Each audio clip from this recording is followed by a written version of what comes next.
Hey guys, I just wanted to talk you through a quick quilt option when you don't really have time to make a quilt, but somebody needs one.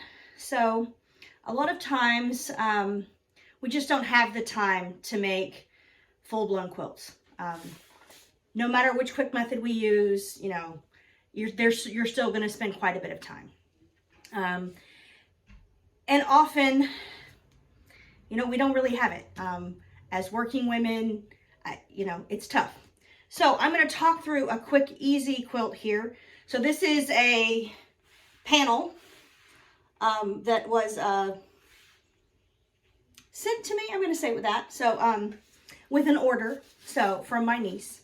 So I just want to talk with you quickly about how I turn it into a quilt, because there are some things about this that are a little bit awkward.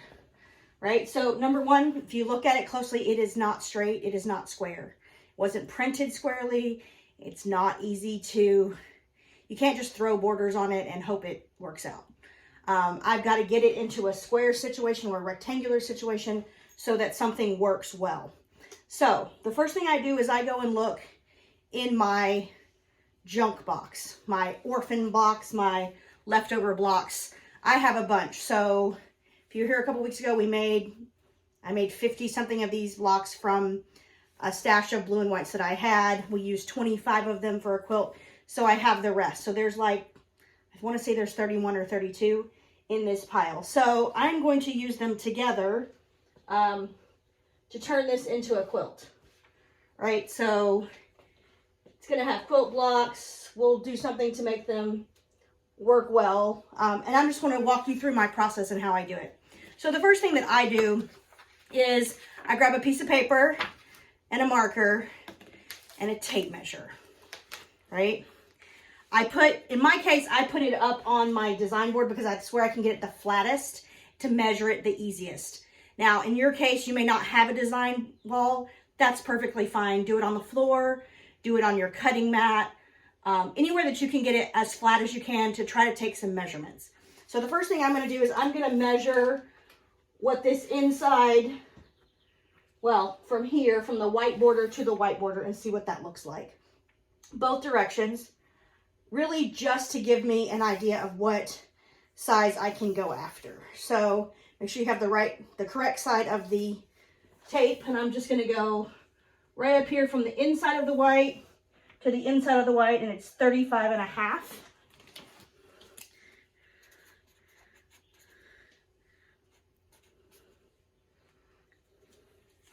And then from the inside of the white to the inside of the white, horizontally, is right at 29.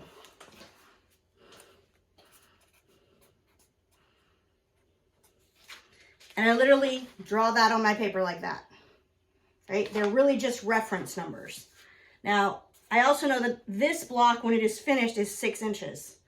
So I need to get my center somehow, some way, somewhere to something that's divisible by 6. So in this case, this is 35.5 and this is 29. So I'm pretty close to 36 by 30, right? But I know that if that white is consistent around, which I know it's not, but if it was, it's going to be just a little bit too big, right? But it might work out.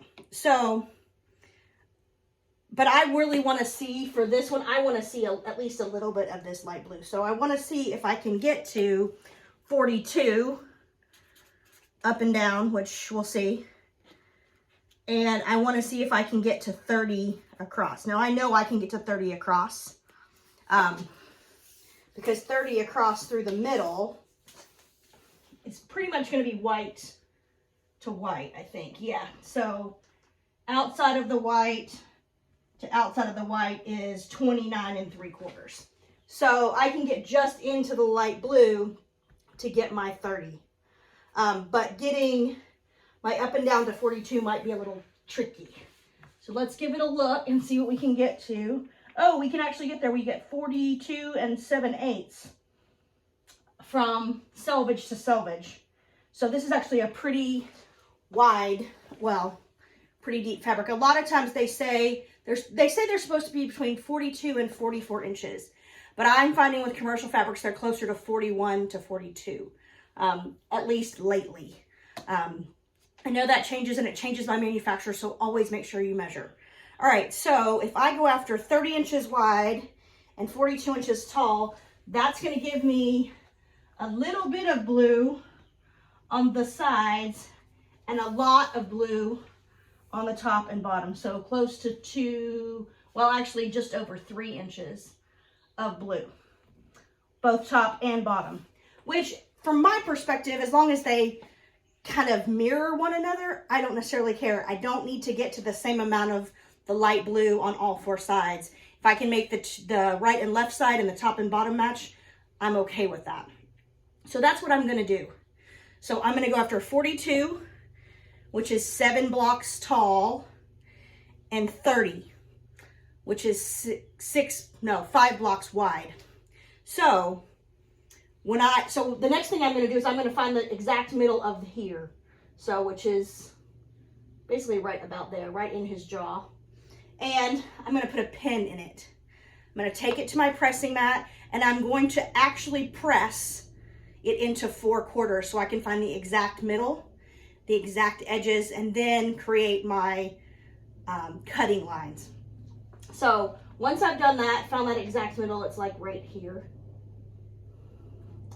I would then go and press this so all you would see is a quarter of it on the, and I will cut it using that. So then I'll cut my measurements in half. So to get 42 by 30 finished for Olaf, we're gonna cut it at 42 and a half and 30 and a half because we need to add our seam allowance. So because I've then folded everything in half, I'm going to cut it at 21 and a quarter, which doubled gives me 42 and a half, and 15 and a quarter, which doubled gives me 30 and a half. And that's what I will do to get this exactly centered and ready for us to add borders. So that's how I go about doing it. So just so you can see it visually, I draw it like this, right? It doesn't need to be perfect. You don't really need to worry about it.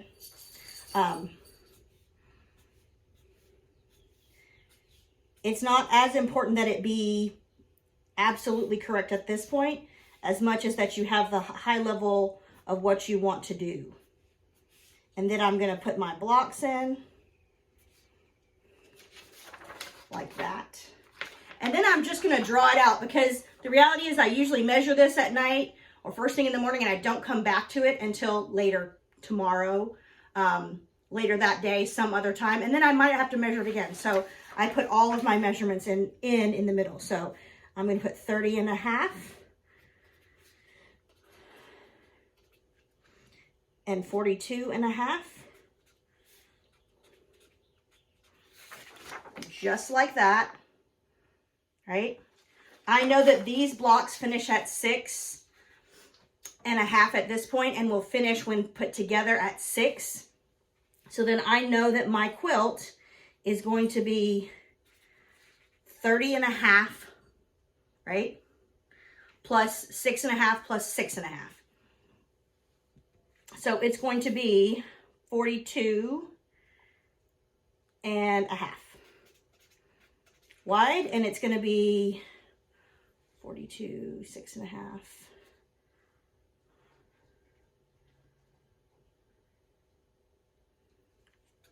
By 54 and a half, which is a good baby or small child size. If you want to make it bigger, that's fine. Or if you're in a situation where this inner board, let's say you wanted to get that to that 42 and a half by 30 and a half, and it was too small, that's fine. Just build some coving strips, right? Which are basically strips of fabric that build you out to that size. So it really kind of doesn't matter what size the panel is. You can make it whatever size you need to fit your blocks.